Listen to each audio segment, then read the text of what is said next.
são varizes? Varizes, por definição, são veias que são veias doentes, veias dilatadas e veias tortuosas, né? Normalmente as veias normais do nosso organismo, elas têm um trajeto retilíneo, parece um tubo, né? A veia, quando vai tendo um enfraquecimento da sua parede, ela vai ficando com um calibre um pouco maior, ficando dilatada. E à medida que ela vai ficando dilatada, ela vai aumentando o seu tamanho mesmo e vai ficando tortuosa. Então, isso por definição é uma varize, uma veia dilatada e tortuosa. O que pode causar varizes? Varizes têm uma série de fatores aí que podem causar, né? O principal dele é um fator pessoal. A maioria das pessoas nasce com uma tendência de desenvolver varizes. A gente chama isso de varizes primárias. Não existe um fator causal específico, mas é uma tendência que a pessoa tem ao nascer de desenvolver isso. É claro que existe uma série de outros fatores, como a história familiar, por exemplo. Quem tem história na família tem uma chance maior de ter varizes. Não necessariamente se o pai ou a mãe tem varizes, aquela pessoa vai ter, mas tem uma tendência maior. Mulheres também têm uma chance maior de desenvolver, principalmente pela questão hormonal. Além dessa questão hormonal, da oscilação hormonal que há durante o mês aí na mulher, a gravidez também é um fator de risco. Então, as mulheres que têm filhos, elas têm mais chance de ter desenvolvido as varizes. Isso por quê? No início da gravidez há uma mudança nos hormônios da mulher e essa mudança hormonal também contribui para o desenvolvimento nas varizes. Mas para o final da gravidez, o útero ele começa a aumentar de tamanho. Ele fica muito grande, ele começa a comprimir veias que estão dentro da barriga. E essas veias são as veias que recebem o sangue das pernas. Então há uma dificuldade do sangue de sair das pernas. Então por isso que na gravidez, no final, também é um aumento da tendência de desenvolver varizes. Pessoas que, por exemplo, trabalham muito tempo em pé, a atividade laboral, aí ela contribui também para o desenvolvimento de varizes. Mas pessoas que ficam muito tempo em pé e que não se movimentam muito. Então, vou dar um exemplo que é muito comum de aparecer no consultório. Muito comum não, mas é uma coisa que aparece no consultório. Por exemplo, um segurança que fica muito tempo em pé, parado, sem movimentar demais as pernas, essa pessoa tem uma tendência maior de desenvolver varizes. Pessoas até, aí eu tenho um convívio no hospital, pessoas que trabalham na enfermagem, ficam muito tempo em pé, também tem uma tendência um pouco aumentada. Ficar sentado por muito tempo, muitas horas, também é um fator de risco. Não tão importante como ficar em pé, mas também é um fator de risco para desenvolver. Quais são os tipos de varizes? A gente tem uma classificação aí de varizes, né? Algumas classificações, na verdade. Então, a gente pode dividir as varizes em varizes primárias e varizes secundárias. As primárias são quais? São aquelas que aparecem por esse conjunto de fatores que eu falei. Não há uma causa estritamente específica para o aparecimento de varizes e esse conjunto de fatores contribui para o aparecimento delas, né? As secundárias, a gente normalmente acha um fator específico para o desenvolvimento. Então, existe, por exemplo, uma alteração da anatomia das pessoas em que uma artéria que a gente tem dentro da barriga, às vezes ela comprime uma veia do lado esquerdo que a gente tem na barriga. Essa veia é responsável por drenar o sangue que está na perna do lado esquerdo, na perna esquerda, e levar de volta para o coração. Como há essa compressão, há uma dificuldade do sangue retornar de volta para o coração, ou seja, o sangue fica retido na perna por causa dessa compressão. Então a gente considera isso uma varize secundária. Por quê? Porque ela tem um fator obstrutivo causando o aparecimento dela. Quem teve trombose, por exemplo, a famosa trombose venosa das pernas. A trombose tem os seus riscos logo que que a pessoa desenvolve a trombose, então tem o risco de embolia, a perna fica inchada, mas a trombose ela acaba deixando uma sequela também a longo prazo. E essa sequela, ela é um mau funcionamento das veias. Esse mau funcionamento pode ocasionar também o aparecimento de varizes. Então, é considerado uma varize secundária pós-trombótica. Então, esses são os tipos principais. Existem mudanças também conforme a localização. Então, assim, nós cirurgiões vasculares, nós tratamos as varizes dos membros inferiores. Mas, por exemplo, pacientes que têm problema de fígado e têm cirrose, por exemplo, podem desenvolver varizes esofágicas, que às vezes levam a sangramento e vômitos com sangramento. Isso também é um tipo de varizes. Não fica a nosso cargo normalmente tratar, mas é um tipo de varize. A hemorroida também é uma varize. A hemorroida é uma veia dilatada e que é considerada também uma varize. As varizes são hereditárias? Estritamente hereditárias, eu não diria que há uma causa específica hereditária. Foi como a gente comentou anteriormente, né? Há uma tendência familiar, tá? Então, assim, aquelas pessoas, isso é extremamente comum de ver no consultório. Chega uma paciente com varizes e a gente pergunta sobre a história familiar, fala, minha mãe já operou de varize, a minha irmã já operou de varize, a minha avó já operou de varize. É a minha segunda cirurgia de varize que eu vou ter que fazer. Então, há uma tendência familiar, mas um fator genético específico, não especificamente. Isso é mais uma tendência familiar. As varizes podem aparecer em qualquer idade? Pode. Normalmente é mais comum que as varizes apareçam em pessoas de idade mais avançada. Começa a se desenvolver principalmente aí, após a adolescência, quando começa essa oscilação maior hormonal em mulheres, por exemplo. Mas se a gente for ver a prevalência, a quantidade de pessoas que têm varizes na população em geral, as pessoas de maior idade têm mais varizes. E isso por uma série de fatores. Então, à medida que a gente vai envelhecendo, as veias vão enfraquecendo. Então, elas vão ficando mais dilatadas e acabam ficando tortuosas também. A gente vive em pé, então a gente passa muitos anos em pé. E à medida que a gente vai vivendo e passando muitos anos em pé, a gente vai levando a esse fator de risco para o desenvolvimento de varizes. Então, a população acima de 60 anos, até em torno de 50% dessa população pode ter algum grau de varize nos membros inferiores. Se a gente pega a população mais jovem, esse percentual ele é menor. As varizes podem acometer homens e mulheres? Podem acometer homens e mulheres. As varizes têm todos esses fatores que a gente citou e muitos deles não dependem do sexo. Então, pessoa que fica muito tempo em pé ou que há uma compressão, como a gente citou previamente na barriga e que pode dificultar o retorno do sangue ou que teve uma trombose, isso é inerente ao sexo. Porém, as varizes elas são mais frequentes em mulheres, sim. A população feminina, o percentual de mulheres que têm varizes, ele é maior. Exatamente por tudo isso que eu falei. Oscilação hormonal, gravidez.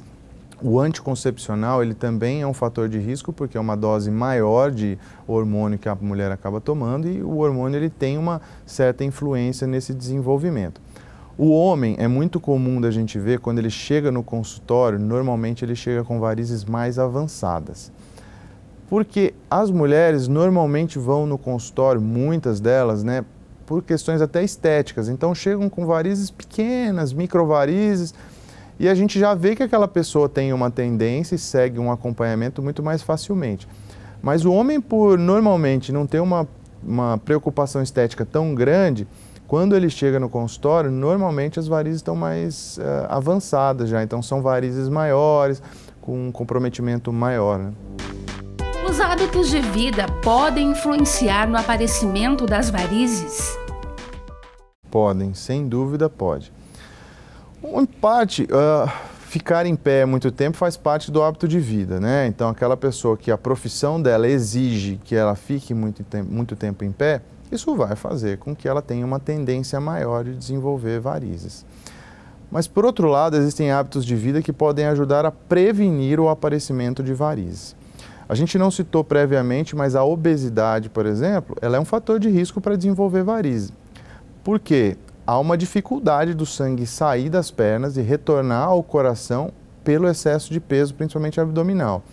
Então, pessoas que comem em excesso, não fazem atividade física e que estão acima do peso, essas pessoas realmente têm uma chance maior de desenvolver varizes. Pensando dessa forma, a gente extrapola até aí que a atividade física, por exemplo, é um fator protetor, por uma série de motivos, aliás. Um deles é por conseguir manter a pessoa com o peso controlado. Então, quem tem o peso controlado, não está acima do peso, vai, consequentemente, ter uma chance menor de desenvolver varizes. Mas a própria atividade física em si também é um fator protetor, não só pela questão peso, mas pela questão de movimentação muscular. Uma pessoa que faz natação, uma caminhada, está estimulando a musculatura das pernas. E a gente costuma dizer que a panturrilha é o nosso segundo coração.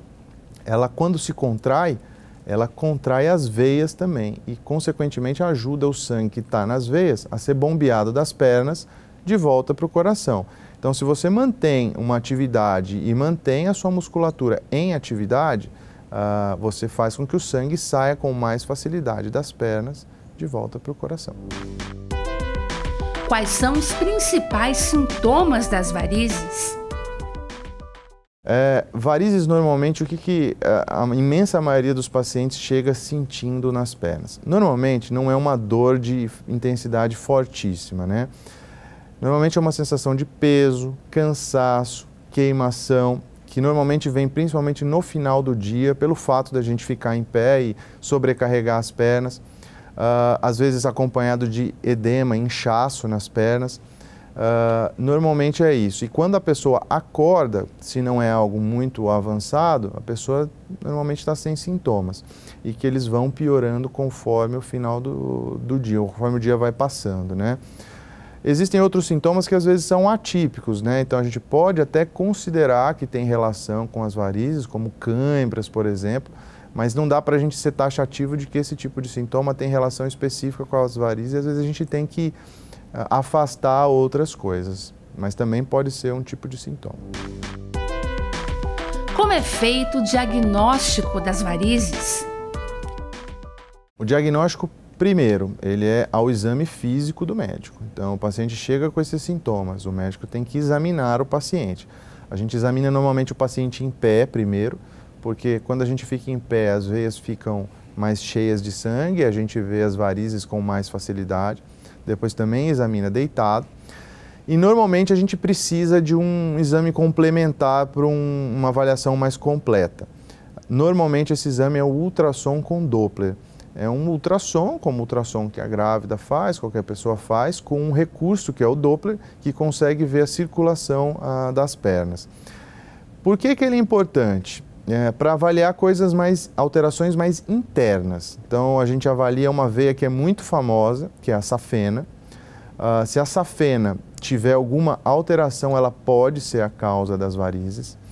A gente avalia o sistema venoso profundo também, que são as veias mais profundas das pernas, que ficam no meio dos músculos. E essas veias, inclusive, são as veias mais importantes de circulação das veias das pernas. As varizes são veias superficiais, veias que ficam na pele e logo abaixo da pele. As veias mais importantes são as veias profundas. E essas veias podem ter sido, por exemplo, acometidas por uma trombose. E a trombose pode deixar aquelas sequelas que a gente falou. Então, é importante que a gente faça um ultrassom para também avaliar o sistema venoso profundo e afastar um eventual processo trombótico prévio que possa ter contribuído para o aparecimento dessas varizes. Quem já teve varizes uma vez pode voltar a ter? Pode, principalmente pelo que a gente conversou, o fato de as varizes terem uma causa, uma tendência pessoal, né? Então a pessoa nasceu com essa tendência. Quando a pessoa faz algum procedimento para tratar as varizes, uma cirurgia ou um tratamento estético que somem as varizes, aquelas varizes não voltam. Mas a pessoa, como nasceu com essa tendência pessoal e se mantiver aqueles fatores de risco que a gente falou, elas podem sim voltar a desenvolver varizes e pode, às vezes, ser necessário um novo procedimento cirúrgico. Então, claro que depende de caso a caso, de pessoa a pessoa, mas existem pessoas que têm uma tendência forte, você faz um procedimento cirúrgico bem feito e mesmo assim, depois de uns anos, ela pode voltar a desenvolver varizes novamente. Quais são os tratamentos para as varizes? O tratamento depende, na verdade, do estágio das varizes. As varizes, elas são classificadas conforme a sua gravidade. Então, a gente tem as varizes mais leves até um estágio 6. Então, vai de 1 a 6. 1 é o quê? São o quê? Vasinhos. Aqueles vasinhos fininhos que as mulheres se incomodam. E o 6 é aquela pessoa que tem varizes grossas e chega a desenvolver uma úlcera na perna. O tratamento ele depende do estágio. Então, nos estágios mais iniciais, pode-se ser feito um tratamento com medidas corretivas quanto aos hábitos. Então, pessoa que está acima do peso, tentar perder peso, fazer atividade física. Quem fica muito tempo em pé, tentar alternar movimentos de caminhada com esse período de ficar em pé, ou eventualmente sentar mesmo e levantar as pernas. A gente pode lançar mão também de medicações, não para desaparecer as varizes, mas para ajudar a aliviar os sintomas. Então, o uso de medicações venotônicas, que a gente chama, são medicamentos que podem ajudar a amenizar aquela sensação de peso, queimação, cansaço no final do dia. Existe também a meia elástica, que é muito conhecida entre todos e que tem um fator protetor também. Quem fica muito tempo em pé, por exemplo, é interessante fazer o uso dessa meia para ajudar o sangue a ser bombeado da perna de volta para o coração. Mesmo quem faz alguma intervenção, depois é interessante manter o uso se tem uma tendência pessoal muito grande, né? Essas são as principais medidas sem intervenção. Em que caso a intervenção cirúrgica se torna necessária para tratar as varizes? O caso que a intervenção ela é necessária, normalmente é aquele caso sintomático e que a gente vê que tem sintomas, né, e que tem varizes maiores. Por que é importante considerar a cirurgia? Porque a progressão das varizes pode acabar naquele estágio 6, que é o estágio da úlcera na perna. Então, se a pessoa tem varizes mais grossas, tem sintomas mais intensos, tem alterações nas safenas, a gente pode considerar aí o tratamento cirúrgico como a primeira opção aí de tratamento. Para casos mais leves, e que normalmente a queixa do paciente ela é mais estética, a gente pode só tratar clinicamente, como a gente falou, com medidas de mudança de hábito e medicamento, mas a gente pode também fazer algum tipo de intervenção. Então, vasinhos, por exemplo. Em tese, é o primeiro estágio da doença de varizes. A gente pode tratar mais por uma questão estética através de aplicação, através de laser transdérmico, através de aplicação de espuma, que é um tratamento mais recente também, junto do laser transdérmico. Então, esse tipo de intervenção pode ser feita nos estágios mais iniciais. Nos estágios mais avançados, a cirurgia pode ter algumas formas de ser realizada também. Primeiro, como é que é a anestesia, como é que é a recuperação, como é que é o procedimento cirúrgico. A gente pode fazer uma cirurgia no hospital, com uma anestesia que normalmente é uma raquianestesia, aquela anestesia que às vezes é dada no parto, na mulher. Normalmente a pessoa interna num dia e vai embora no mesmo dia, perdão. Então, assim, não tem que dormir no hospital normalmente. E a recuperação, ela é muito famosa, porque antigamente a gente ouve os pacientes, na verdade, falar isso, pedia-se para fazer muito repouso, né?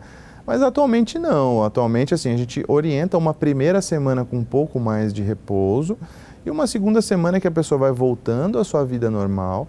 Claro que tem que haver um repouso nos primeiros 15 dias. E depois de 15 dias, a princípio, a maioria dos pacientes acaba sendo liberado para suas atividades normais. Claro que há cirurgias maiores e cirurgias menores de varizes. Então, dependendo dos sintomas, às vezes pode se estender um pouco o afastamento de trabalho, mais do que 15 dias. Mas, normalmente, a imensa maioria dos pacientes, com 15 dias, está recuperado da cirurgia.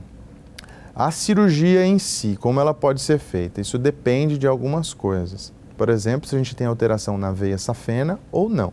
Se a gente não tem alteração na veia safena, normalmente a cirurgia é feita com microincisões, pequenos furinhos na perna, em que a gente retira a veia varicosa com uma agulha de crochê, uma agulhinha que tem um gancho na ponta, a gente entra por esse furinho e puxa a veia. Quando a gente tem alterações nas safenas, aí a gente tem algumas opções que o paciente pode ser submetido ou não a essa opção.